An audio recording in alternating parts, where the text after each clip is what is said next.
आप पक्ष ये मान रहे हो वर्णिक देश वर्ण ग्रहण से गृहित नहीं होते तो कैसे करोगे, लेकिन सूत्र का अर्थ तो इतना ही प्राप्त होगा। सूत्र का अर्थ ये नहीं प्राप्त हो रहा कि री के स्थान में री कर दो, है ना।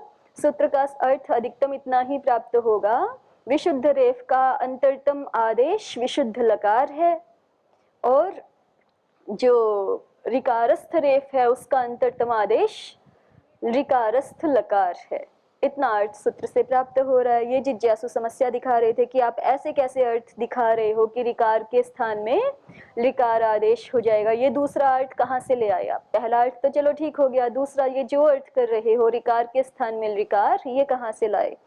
तो उस दोष को निरस्त करने के लिए ही यहाँ पर पद्मंजरीकार ने एक हेतु दिया था, एक देश विकारेण ऋकारस्यैव ऋकार, एक देश विकार के माध्यम से ऋकार को ही ऋकार हो जाएगा। ठीक है, तो एक देश विकार हेतु प्रस्तुत कर दिया है कि सीधे सीधे सूत्र से ये अर्थ नहीं प्राप्त हो रहा कि ऋकार को ऋकार हो जाएगा, लेकिन एक देश विकार ये प्रक्रिया व्याकरण में मान्य है। एक देश विकार के माध्यम से पद के स्थान में पद आदेश हो जाता है। जैसे उदाहरण दिखाया था आपको एरुह का, ती के स्थान में तू आदेश हो जाता है एक देश विकार के माध्यम से। ऐसे ही यहाँ पर भी एक देश विकार के माध्यम से री के स्थान में री आदेश हो जाएगा। बस अब आगे जो दो प्रकार के अर्थ दिखा रहे हैं न्यासकार, वो एक देश विकार इस शब्द के दो प्रकार के समास के आधार पर दिखा रहे हैं कि यहाँ हम षष्ठी समास भी कर सकते हैं, एक देश के स्थान में विकार, या फिर एक देश रूप विकार, ऐसा करके दो अर्थ कर सकते हैं। आगे देखिए, इति एतस्य चोद्यस्य अपाकरणार्थम एक देश विकार द्वारेण इति उक्तम तदेक देश ऋकारस्य अवयवो रेफस् तस्य विकारः ऋकारावयवो लकारः अथवा एक देशः ऋकारस्थो लकारः स एव विकारः। ठीक, इतना ठीक हुआ। ऋकारस्थस्य रेफस्य स एव एक देश विकारः, ऋकारस्थ रेफ है, ऋकारस्थस्य रेफस्य स एव एक देश विकारः। ऋकारस्थ रेफ के स्थान में वह ही एक देश विकार हो जाता है, वह एक देश, वह एक अवयव विकार हो जाता है। वह कौन? ऋकारस्थ लकार। ठीक है, ऋकारस्थ रेफ के स्थान में वह एक देश विकार हो जाता है। वह एक देश विकार कौन? ऋकारस्थ लकार। द्वारम मुखम, एक देश विकार द्वारेण, ऐसा कहा था ना। तो द्वारम माने क्या है? तो कह रहे हैं द्वारम माने मुखम, एक देश विकार मुख से, एक देश विकार के माध्यम से, ऐसा कह लीजिए। या फिर द्वारम माने उपाय, एक देश विकार इस उपाय से री के स्थान में री हो जाता है। आगे देखिए, तेन समस्तस्यैव ऋकारस्य स्थाने समस्त एव ऋकारादेशो विधीयते। तो ये एक देश विकार के माध्यम से समस्त ऋकार के स्थान में समस्त ऋकार ही आदेश विधान किया जाता है। भवेत् तदा ऋकारैकदेशस्य रेफस्य केवलस्य ऋकारैकदेशो लकारः शक्यते विधातुं, न च तयोस्ततः पृथक् भावः संभवति, तस्माद् यथोक्त प्रकारेण ऋकारस्य ऋकारादेशो विधीयते। आगे यही बात कही है। देखिए एक शब्द, यदि ही ऋकार ऋकाराभ्याम, यदि ऋकार और ऋकार इन दो वर्णों से, पंचमी है ये, तत्स्थयोः रेफ लकारैः, तत्स्थयोश्च ऐसे पढ़ा हुआ है क्या? तत्स्थयोः इतना ही काफी है, च की आवश्यकता नहीं यहाँ पर। यदि ही ऋकार ऋकाराभ्याम तत्स्थयोः रेफ लकारयोः पृथक भावः संभवेत, यदि ऋकार और ऋकारों से तत्स्थ जो रेफ और लकार हैं उनका पृथक भाव यदि संभव होवे, यदि उनको हम अलग कर सकें।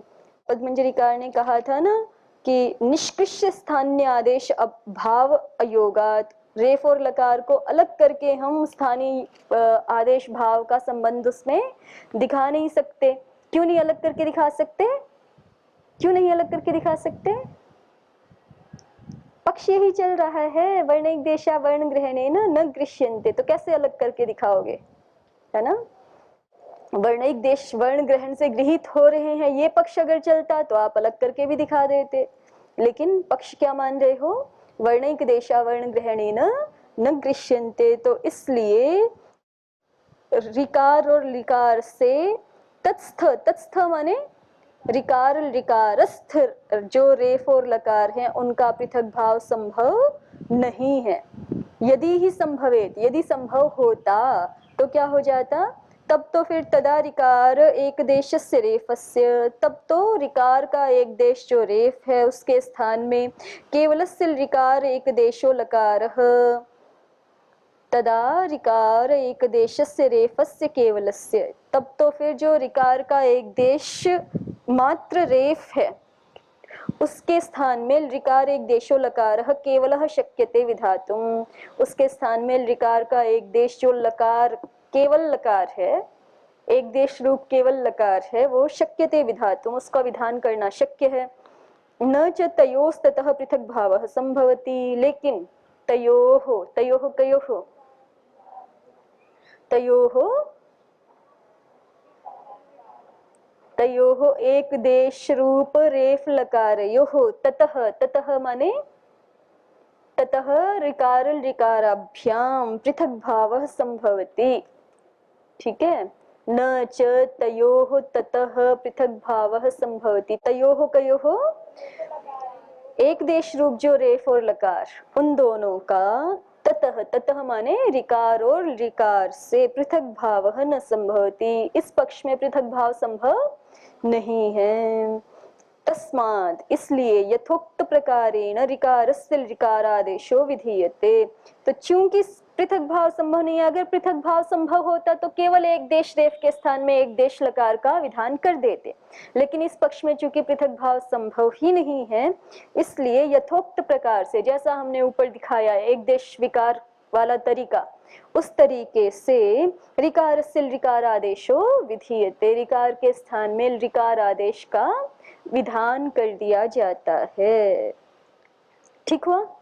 आगे अनंतरोक्तस्य अर्थस्य दृढ़ीकरणाय तथा च इत्यादेर उपन्यासः, और अनंतरोक्तस्य अर्थ से, अनंतरोक्त अर्थ माने यही कि एक देश विकार के माध्यम से री को री हो जाएगा, इसी अर्थ के दृढ़ करने के लिए तथा च इत्यादेर उपन्यासः, तथा च इत्यादि उपन्यास न्यासकार ने शुरू में ही किया है। देखिए लादेश विधावपि जहां से ये शुरू किया था ना, वहीं पे एक पंक्ति लिखी हुई है इन्होंने, तथा च लुटी च कृपः इत्यम आदयो निर्देशा उपपद्यन्ते इति, लुटी च कृपः इत्यादि निर्देश भी इसी प्रकार से उत्पन्न होते हैं। ये प्रमाण दे रहे हैं अपनी बात में, एक देश विकार के माध्यम से री को री होता ही है, इसमें आचार्य के व्यवहार का भी प्रमाण दे रहे हैं तथा च ऐसा कह करके।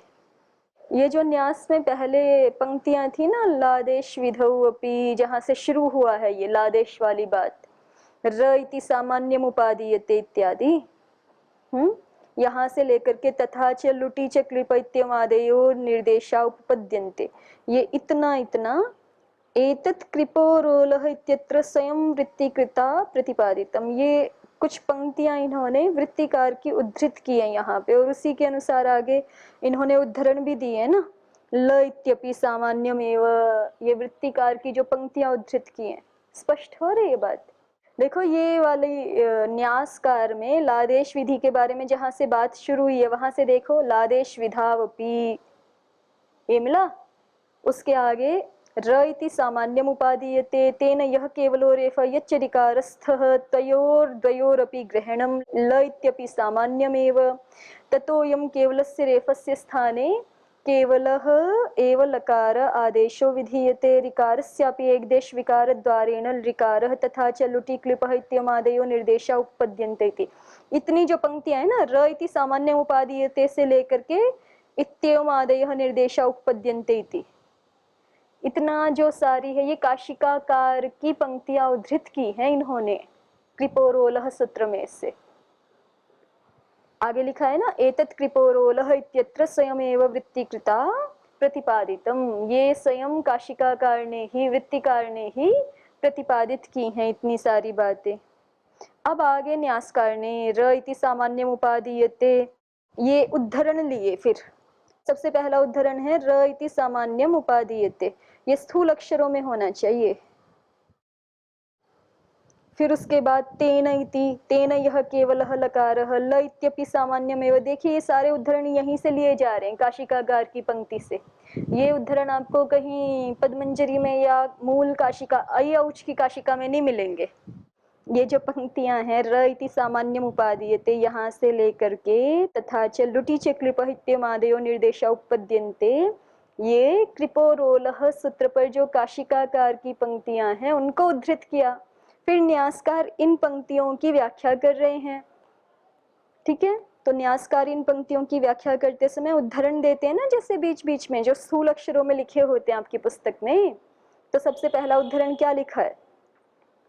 वृत्ति र इति सामान्यम उपादीयते, स्थूल अक्षरों में लिखा है, ये स्थूल अक्षरों में होना चाहिए। ये न्यास ऊपर देखो, काशिकाकार की पंक्ति उद्धृत कर रहे हैं ना, र इति सामान्यम उपादीयते इति, ठीक है, उसको स्थूल अक्षरों में होना चाहिए। फिर आगे तेन इति है, तेन यह केवलः लकारः, ऊपर काशिकाकार की पंक्ति थी ना, उसको उसकी व्याख्या की है। फिर ल इत्यपि सामान्यमेव, ये भी था ऐसे।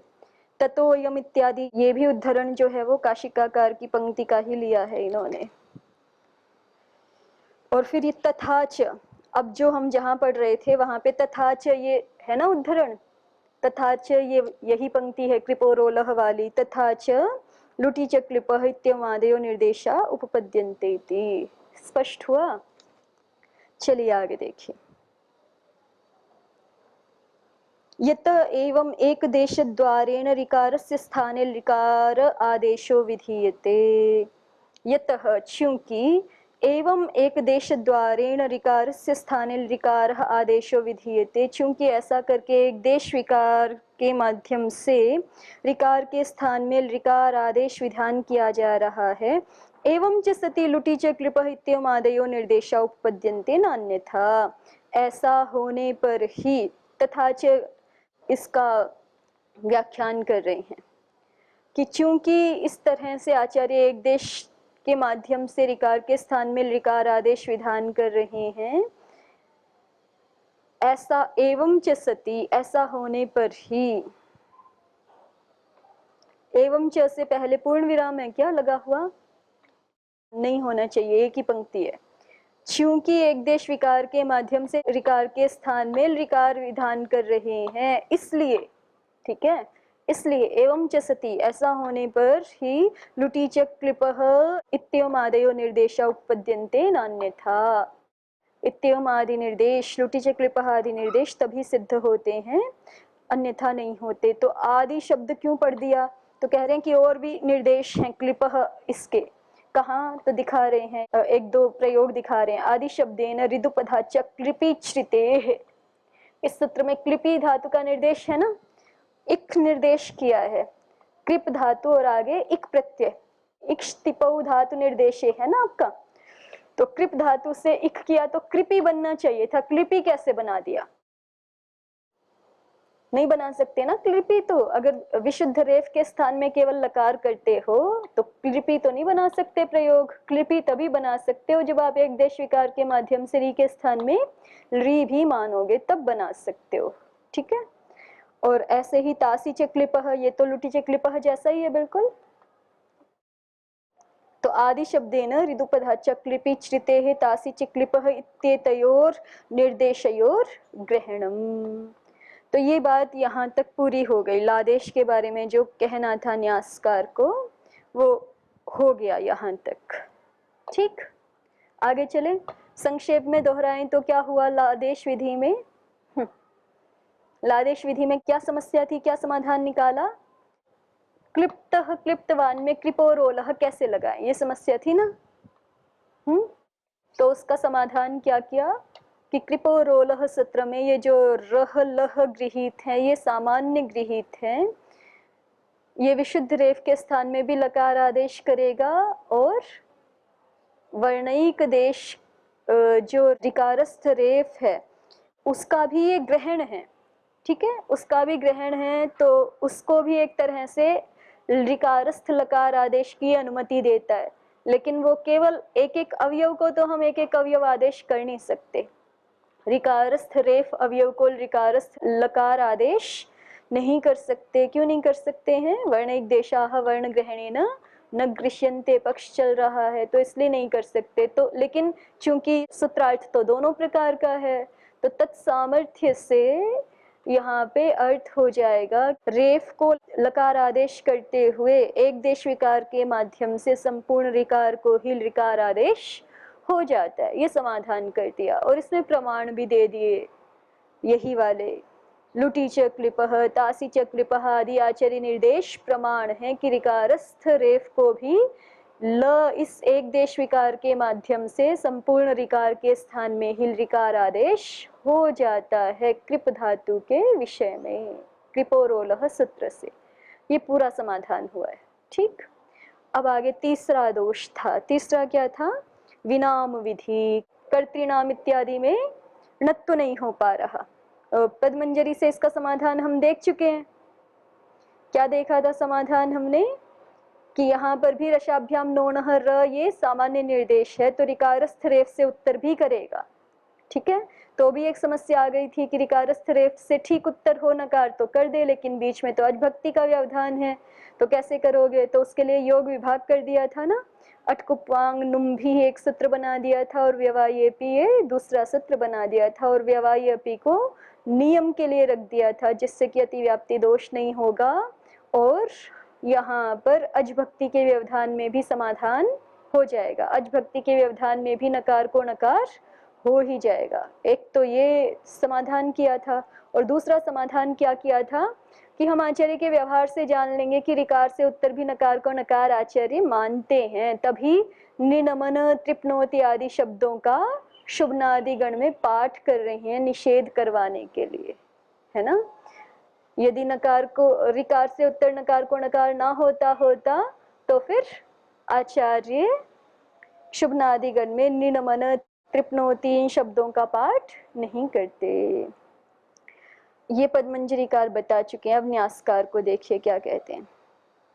विनाम विधावपि रिवर्णाच्छेति वक्तव्यम इति उक्त्वा श्रुति सामान्य निर्देशाद् वा सिद्धम।